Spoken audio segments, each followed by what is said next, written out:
Welcome to our channel. Today we how to subscribe with Smartsheet for KPI tracking systems step by step clearly. To begin, open your web browser and navigate to the Smartsheet website. If you do not have an account, click on the Sign Up button to create one. Fill in the required details, including your name, email address, and password. Once you have set up your account, log into Smartsheet using your credentials. On the dashboard, locate the Solutions section, often found in the main menu. Click on KPI Tracking to explore the available templates and resources. Browse through the KPI tracking templates to find one that suits your needs.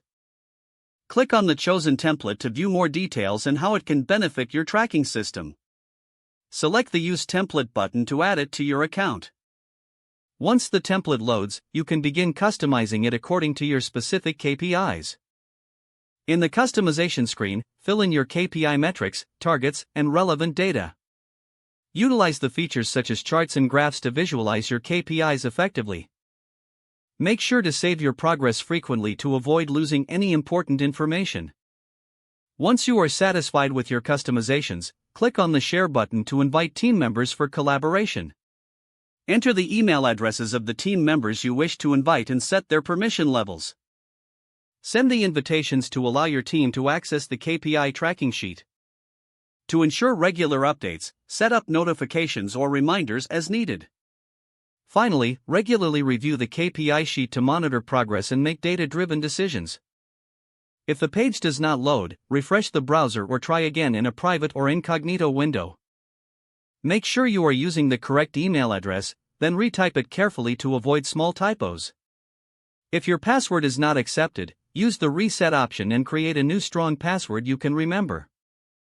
Check your spam folder for verification or security emails, then complete any requested confirmation steps.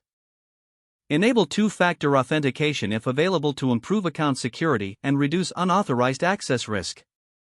After signing in, review your profile details so your contact information and settings are accurate and current.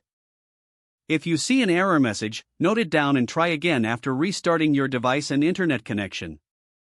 Log out when you finish, especially on shared devices, to keep your account and payment information secure. If the page does not load, refresh the browser or try again in a private or incognito window. Make sure you are using the correct email address, then retype it carefully to avoid small typos. Don't forget to like this video and subscribe to our channel for more step-by-step tech guides.